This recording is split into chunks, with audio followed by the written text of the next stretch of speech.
السلام عليكم ورحمة الله وبركاته. ازيكم يا حبايبي؟ عاملين ايه؟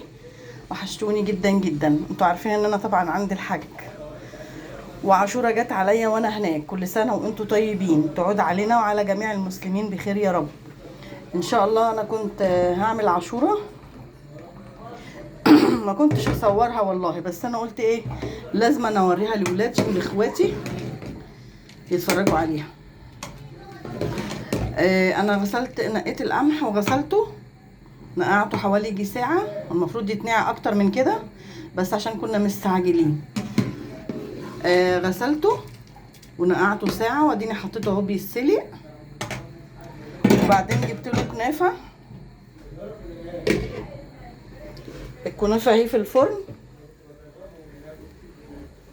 هي مش هتبان بس الكنافة في الفرن، يعني هحمرها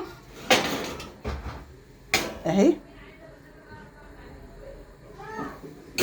هحمر الكنافة بقى وان شاء الله مع بعض خطوة بخطوة ان شاء الله باذن الله.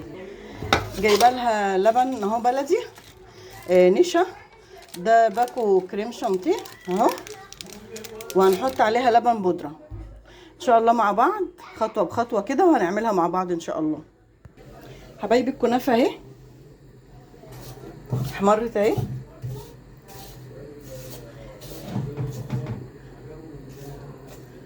الباقي بقى في الفرن، هطلعها واوريها لكم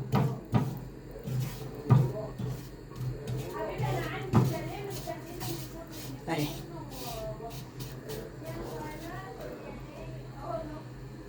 جميله اهي.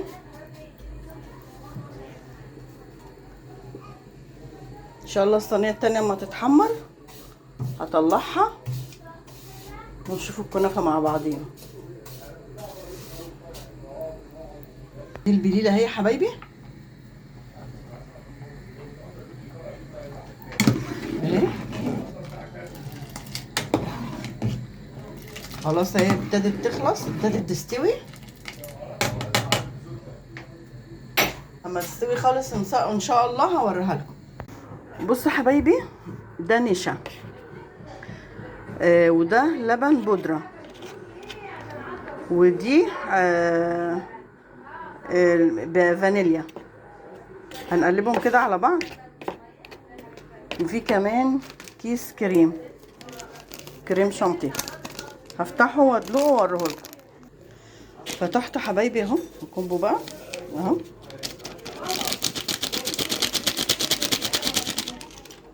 يبقى ده كريم شانتيه على لبن بودره على نشا على فانيليا بودره. نقلبهم.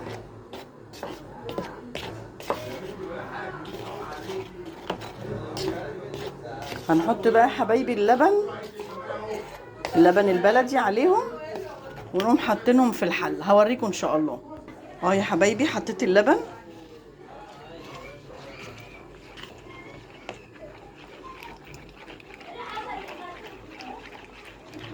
قلبهم كلهم كده مع بعضيهم.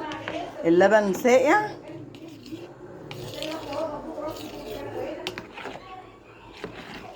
هقلبه يا حبايبي وارجع لكم. الكنافه حبايبي كلها اهي، دول نص كيلو كنافه يا دوب، هما لفه علينا اهي. خلاص البليله كده استوت.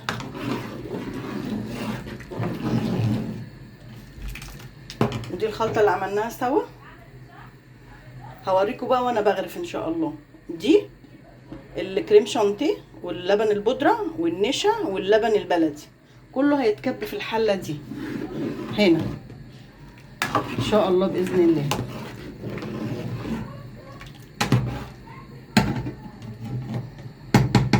بصوا حبايبي اهي خلاص خلصت اهي. هغرف بقى، ولما اغرف الاطباق هوريها لكم حبايبي. هي كده خلاص هطفي. بصوا حبايبي البليله اهي خلاص خلصت اهي. دي كنافه وده سكر بودره. خلاص كده احنا خلصناها.